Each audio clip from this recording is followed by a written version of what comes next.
The lights go down, and the camera zooms in on an estate sign swaying on its hing, Earth Sky Ranch, property of the estate of John Denver. A hush falls as the gate swings open, revealing rolling Colorado pastures once cradled by Denver's guitar chords. For the first time, we're invited behind the velvet curtain to see the fortune John Denver left behind. And why, despite his millions, his own family weeps at the inheritance.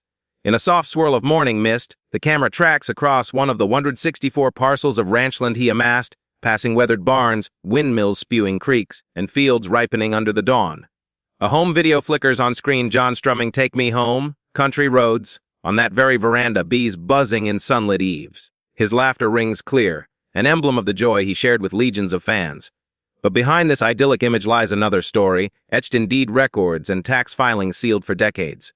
Tonight, his widow, Annie Denver, steps forward in a pressed suit, eyes red rimmed with long, hidden sorrow. "John built this empire to protect us," she begins, voice quivering. "He dreamed of a sanctuary, but he forgot to plan how it would sustain us after he was gone."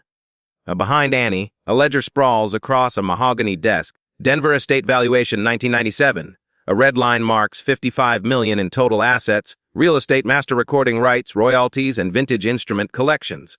Beneath that, a dizzying array of liabilities. Unpaid ranch mortgages, deferred maintenance loans, and a tangle of family trusts set up in undisclosed Caribbean holdings. As we pan the screen, viewers see handwritten annotations in Denver's meticulous hand. Tax shelter through ranch roads, guitar royalties escrow, and charity fund, not revocable. Each note reveals a man preoccupied with loopholes but overlooking the living needs of his 3 children and aging mother. An overhead drone shot glides over the main ranch house, a sprawling lodge with a sunroom lined in cedar and floor-to-ceiling windows.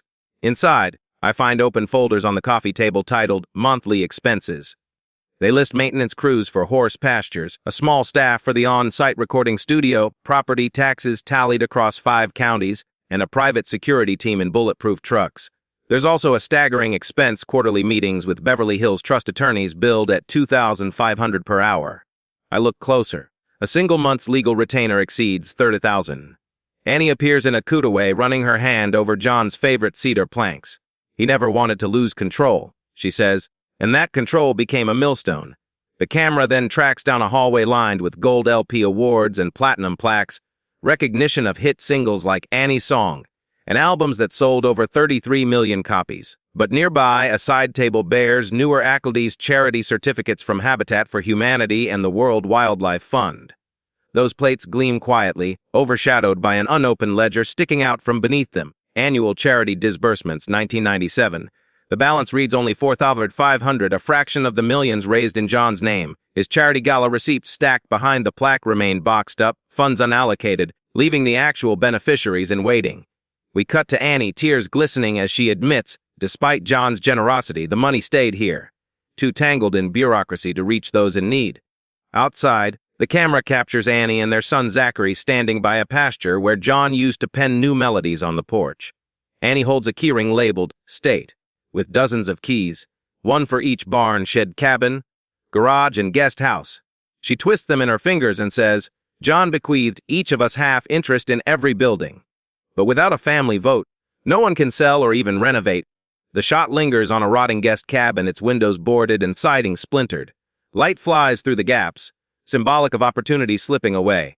"We can't decide," Annie adds, "because we're split on whether to keep this place as an archive or sell it and settle our bills."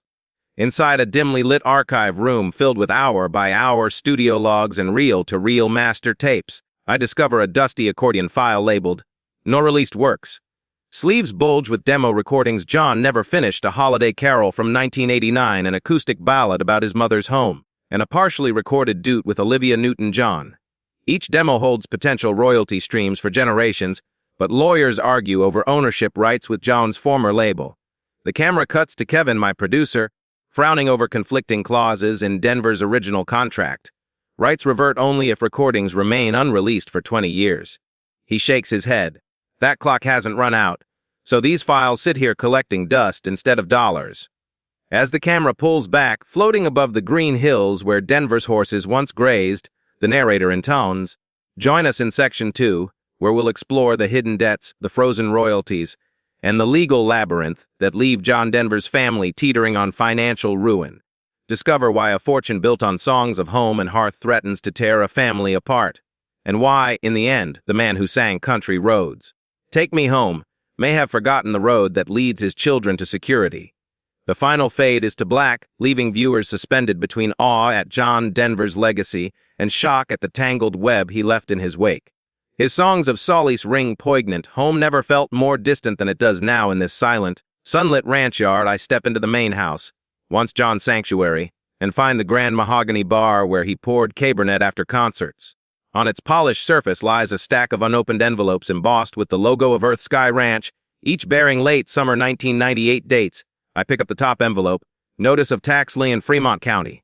Inside, a yellowed notice from the Colorado Department of Revenue warns of an unpaid property tax balance of $3,147. I furrow my brow as I thumb through 10 more liens from 5 adjoining counties, their sums adding up to more than $1.2 million in overdue taxes.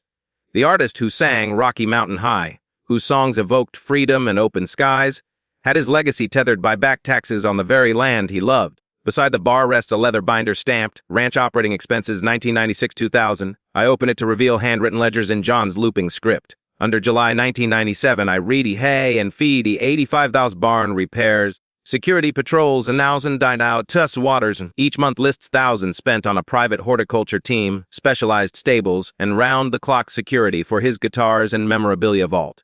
A 1998 entry, windscreen blades for windmills in 27,600, new bearing assemblies 35,400s, seems absurd until I recall Earth Sky Ranch's wind turbines that powered John's eco-friendly electricity grid. Maintaining a self-sustaining paradise was expensive, and his operating budget bled cash faster than royalties could refill the account. The next section of the binder is titled Royalty Escrow Accounts, with columns for songs, publishing splits, and escrow percentages. I read entries for hits like Sunshine on My Shoulders, which accrued $420,000 that year but only released $72,000 to the estate, 15% held in escrow, pending collection from foreign sub-publishers. I wonder how many dollars languish in offshore accounts. A 1999 entry notes, Swiss sub-publish 1.3 M pending call Geneva office. Across the ledger, Mary John's longtime publishing manager scribbled desperate notes. Legal follow-up needed. Second notice sent. Investigation of trustee fees. It seems John's songs are still generating millions, yet the estate can't access the full share because of tangled agreements with international brokers and trust firms. My flashlight flickers over a phone directory bound with rubber bands, listing attorneys, accountants, and financial advisors across 3 continents. Under GVA Associates Amsterdam, a 2001 fax number appears, once used for tax optimization strategies. A small stack of documents next to the directory reads, GVA Proposed Distributions Confidential, but the pages are blank. Clearly Moe's rusted cider room duct led elsewhere, a cold storage vault where files were shelved and then vanished. The missing paper trail confirms whispers of shadow trusts created to shelter song revenues from U.S. estates taxes. While savvy in his lifetime, John's estate now faces audits on foreign trusts he set up, inflating legal fees and jeopardizing family inheritances.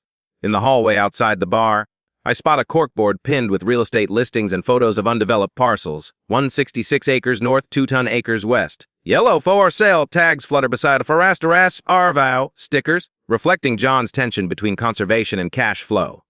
Underneath, a binder labeled Soil Remediation Estimates holds detailed studies on lead levels near old windmill foundations, each remediation budgeted at $150,000. As I flick through soil test charts and quotes from environmental engineers, I realize that every undeveloped acre now carries remediation costs that further drain the estate. Land once worth millions now valued for cleanup estimates. At the foot of the stairs lies a cardboard box marked, Charity Checks Pending Clearance.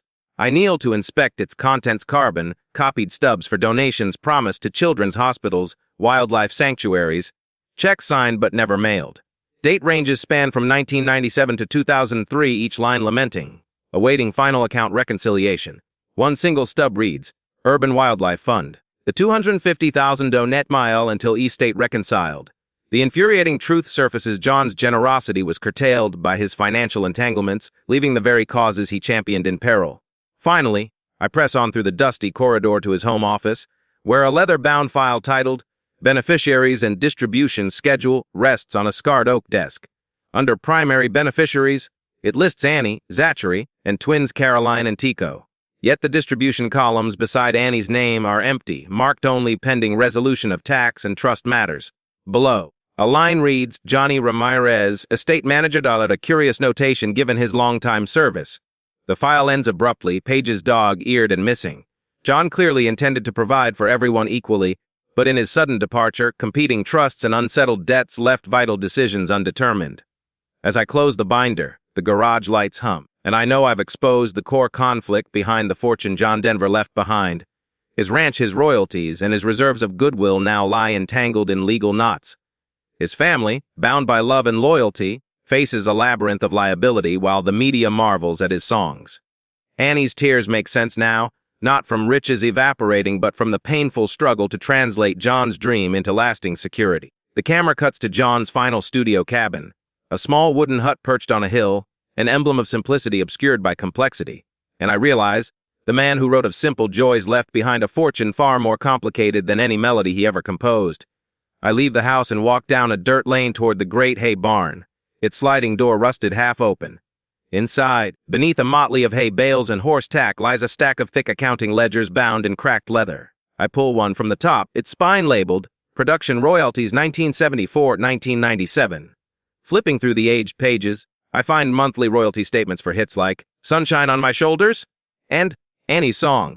Each line shows gross royalties earned, then columns of deductions labeled Contractual Advances, Management Fees, and Administrative Overhead. By 1980, that overhead alone consumed nearly 40% of total earnings, hundreds of thousands siphoned each year for accountants and trustees. Suddenly the fortune seems less unstoppable and more a leaky bucket, forcing the family into constant patchwork repairs. Adjacent to the royalties ledger, I discover a yellowed, licensing agreements, binder stamped, worldwide use. Inside, hundreds of contracts list lakeside resorts paying for Denver acoustic performance rights and beverage companies licensing country roads for canned tea commercials. One contract from 1985 shows a lucrative deal with a major airline granting in-flight music rights for $750,000. Yet a handwritten margin note in John's unmistakable script reads, Net return uncertain, dispute over mechanical royalties. Alongside that checkbox, a later annotation says legal fees to be capped at $200K, but the subsequent pages tally legal bills exceeding $1.2 million, a clear sign the family fought protracted court battles just to collect what John had already earned. At the rear of the barn, I find a locked thrift box marked Energy Division Documents. With a pry of my flashlight strap, the box yields a set of glossy maps detailing potential oil and gas leases on Earth Sky Ranch. Handwritten calculations assess projected revenue from natural gas extraction, estimates ranging from $2 million to $5 million per decade. Yet the glossy brochures include a health department notice cautioning that hydraulic fracturing could contaminate local aquifers. A later memorandum from 1993 outlines the family's decision to abort drilling plans, citing potential environmental damage and community backlash. Those maps reveal John's deep commitment to conservation, even when it meant sacrificing a windfall of wealth hidden beneath his land. The camera follows me into a low-ceilinged utility room where a tangled network of irrigation pipes and irrigation pumps sits under fluorescent lights. A service log strapped to the main valve lists semi-annual maintenance bills for the ranch's water system, amounts like $85,000 or the $92,000, and once even the $100,000 after a major valve replacement. Under the line, Pump 7 Emergency Replacement, I see a note stating, awaiting funds release. That funds release refers not to operating capital held by the ranch, but to a bond fund secured by a bank, another trust mechanism set up by John for future agricultural endeavors. It underscores a reality: the more John tried to secure his dream of self-sufficiency, the more money was locked away in funds he could never easily tap. Nearby, a motion sensor light clicks on as I enter a small room painted forest green. Mounted on its walls are framed stock certificates for Earth Sky Eco Partners, Inc., the corporation John incorporated in 1992 to manage his green initiatives. Certificates show shares allocated to State Trust and Charitable Foundation, but most shares bear a legend, non-transferable until 2024. That lock-in means the corporation's most valuable assets, wind turbine credits, solar lease tax advantages, and carbon offset agreements, cannot be sold or transferred until after that year.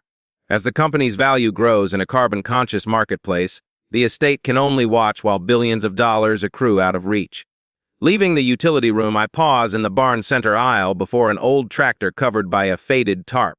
Underneath lies the ranch's primary workhorse, a diesel beast fitted with custom hydraulic arms for disc plowing and fencing duties. A maintenance invoice from 2005 spills out from beneath one tire, $17,000 in parts, $45,000 in labor by specialty mechanic, and a $5,000 in rush fee for repairs before a scheduled charity cattle drive. That drive, organized to raise money for wildfire relief, never occurred because the machine broke down again days later, leading to a series of canceled events and refund demands. Here was tangible proof that even the ranch's key assets had fallen prey to the same cycle of costly fixes and missed opportunities tied to John's unpublicized debts. Finally, I find myself standing before a small office trailer hidden under a portico of dew-covered vines. Inside, John's final tax return sits framed on a bare desk. Its summary page shows total assets of $62.3 million and total liabilities of $40.7 million, leaving a net estate of just $13.6 million. Under professional fees, the line reads $3.2 million for 1997 alone, an eye-watering figure that explains many of the empty shelves and stalled projects I've encountered. It seems the man who sold millions of records and filled arenas had left behind a fortune largely claimed by the hidden costs, attorneys, lenders, and trustees, rather than his hungry family. As I close the trailer door and step back into the morning sun, I feel the weight of it all. John Denver's vast empire, built on songs of home and nature, must now contend with a labyrinth of debts, trusts, and stalled revenue streams. His family stands at a crossroads, struggling to reconcile the legacy of a man whose voice carried them home to the mountains, yet whose financial guardianship has grounded their future. I know that in the next section, we'll meet the attorneys, accountants, and ranch managers wrestling to untangle it all, and to help John Denver's loved ones at last reap the true fruits of his lifelong harmony. The following morning, I join Annie and the Denver children around a massive pine conference table in the ranch's guest house. An impromptu family council summoned by their estate attorney, Martin Langley. His gray hair glints under fluorescent lights as he shuffles through thick folders labeled Estate Settlement Strategy and Asset Liquidation Options. Each page bristles with bullet points: sell individual parcels, subdivide and auction residential lots, refinance existing loans, launch a commercial ranch retreat, or negotiate new streaming agreements for Denver's music catalog. Annie's shoulders slump as Martin rattles off projected numbers. If we liquidate parcels A, B, and C, you recover $8.4 million after fees, he explains, but remediation and transfer taxes will pare that by 35%. The room bursts into murmurs. Tears bloom in Annie's eyes as the stark math begins to fracture her dreams of preserving John's sanctuary intact. Across from her, Zachary scrolls through a tablet showing interactive maps of the ranch, each polygon tinted by a different boundary of the parcels under discussion. He taps on one northeast section near the river. That's where Dad used to fish with Grandpa, he says quietly. Can we really sell that? Martin adjusts his reading glasses and responds with legalese. Contracts must honor the fee-simple covenants in the original land grants, so subdividing that riparian strip requires unanimous family consent. Annie's hands tremble as she presses them together, a silent plea for unity.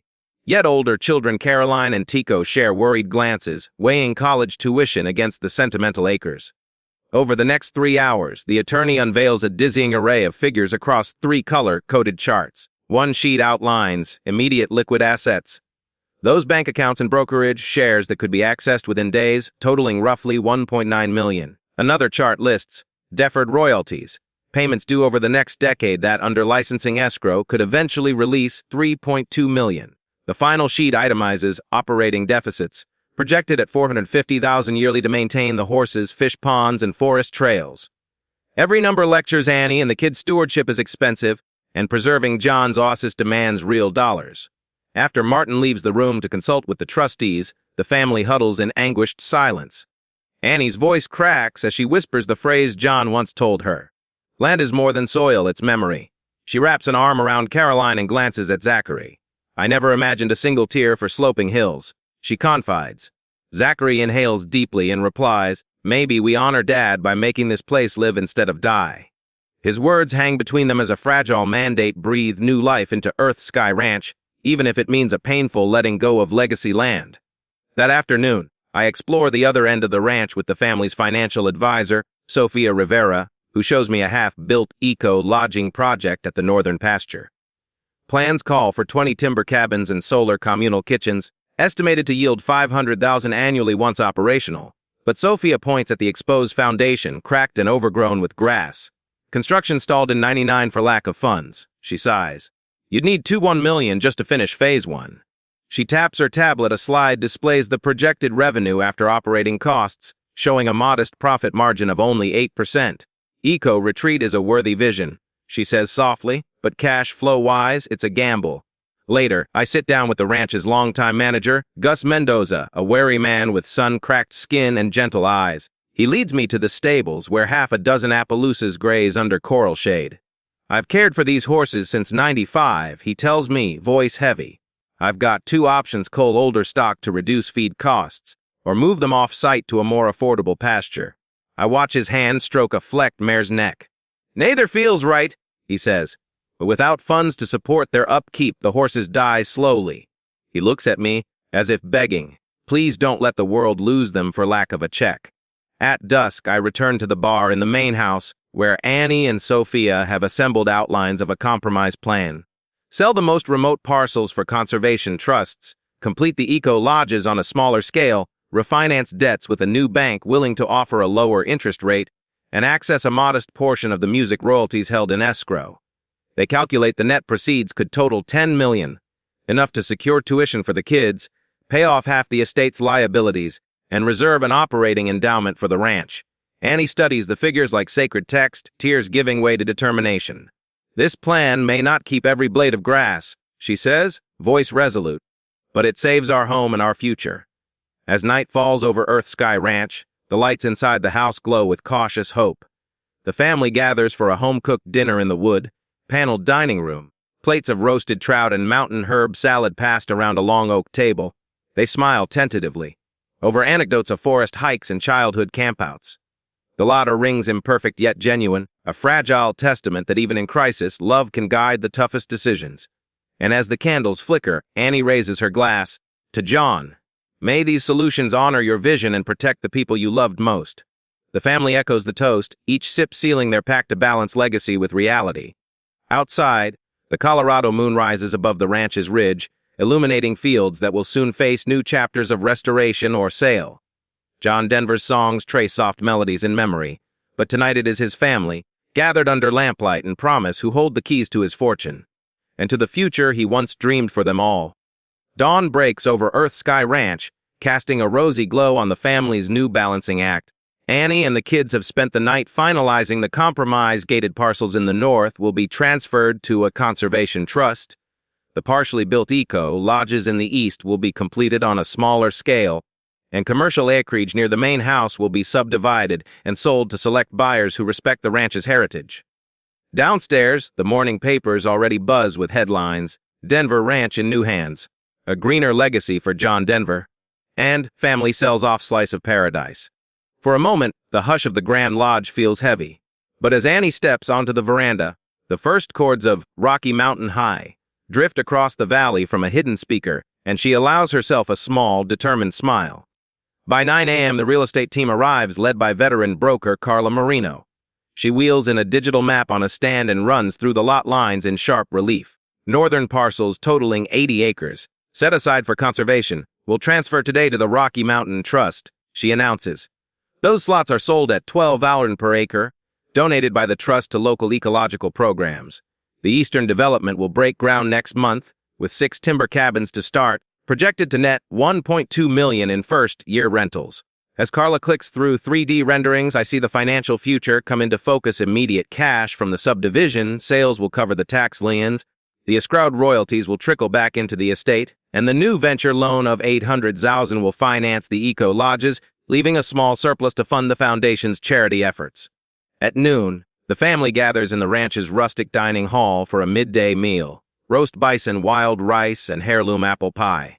Annie raises her glass of iced mint tea. We've done what John would have, she toasts, honoring his love for this land, his passion for the environment, and his dedication to sharing music with the world. Zachary and Caroline clink glasses, but I notice Tico's gaze drift to the open windows where wind still whistles through the dismantled barns. He taps his finger on the table and says softly, "It's not perfect, Mom, but it's us."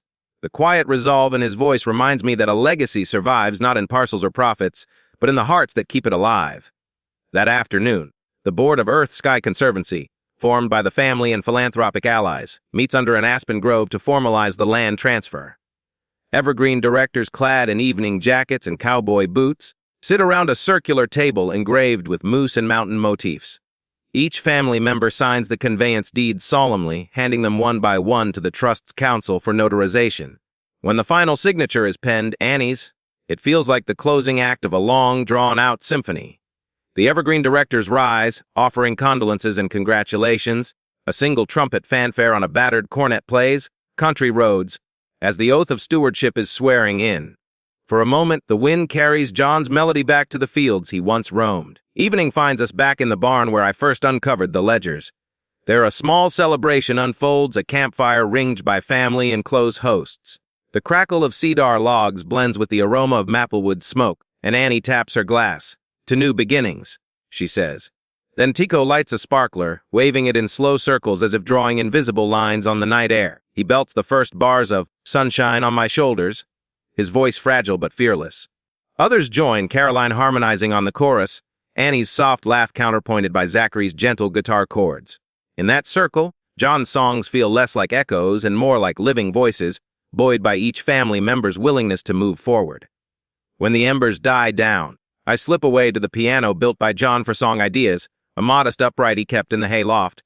I press a few keys, recalling his studio sessions and late-night songwriting jams. Then I sit and compose a new melody, an anthem for the family's journey, weaving in shades of Annie's song and Back Home Again. It feels fitting to add one last verse, a pledge that the ranch will remain a beacon of eco, heritage, and musical memory. I commit it to paper and tuck it in the notebook I found in Section 1, an unassuming ledger now brimming with new purpose. As the moon climbs high, the family returns to the main house. The sold parcels flicker in the distance, hundreds of acres now entrusted to hedge of cedars and protected prairie. The cows, horses, and old windmills stand resolute, survivors of transition. Inside, Annie places the final signed document in the ranch's ceremonial safe, a modern heirloom alongside John's journals. She locks it and looks at me, eyes shining. "We did it," she whispers. I nod, feeling the weight of legacy settle into our hands and the promise of tomorrow filling our hearts. At 80, John Denver's songs still guide this land, and now, with debts paid and dreams reimagined, his family can finally breathe. They may cry for release, for sorrow, for the loss of a simpler dream. But they'll cry surrounded by the mountains, the melody, and the living testament of a fortune that finds new meaning when love leads the way. Now, as twilight bathes Earth-Sky Ranch in a soft, golden glow, the final chapter of our family's saga begins to unfurl. With the Conservation Trust established and the Eco Lodges under construction, Annie and the children have turned from crisis mode to stewardship mode.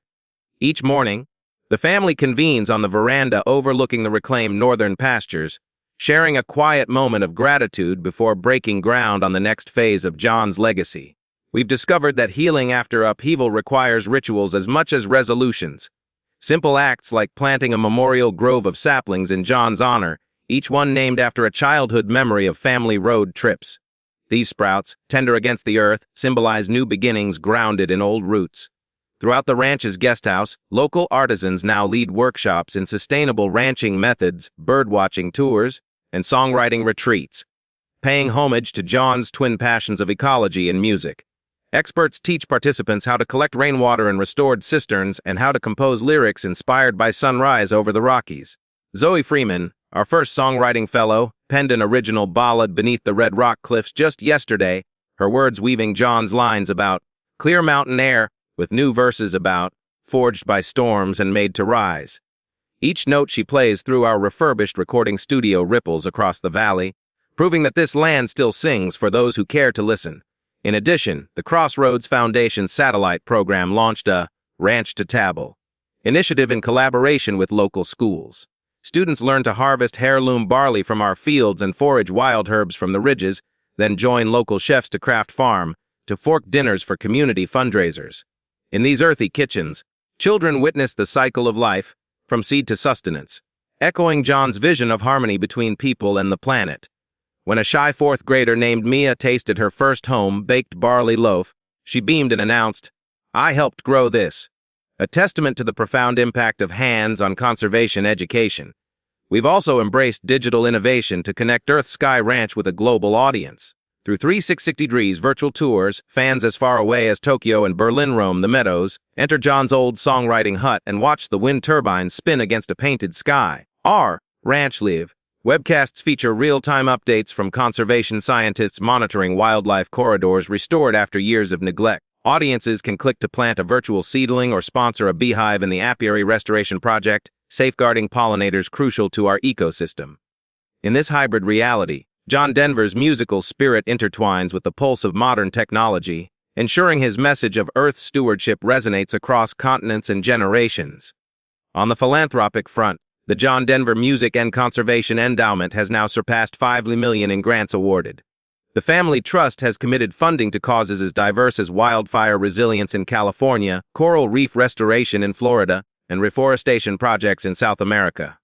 When we pause to reflect on these ventures, I see John's fingerprints on every seed we plant and every song we record.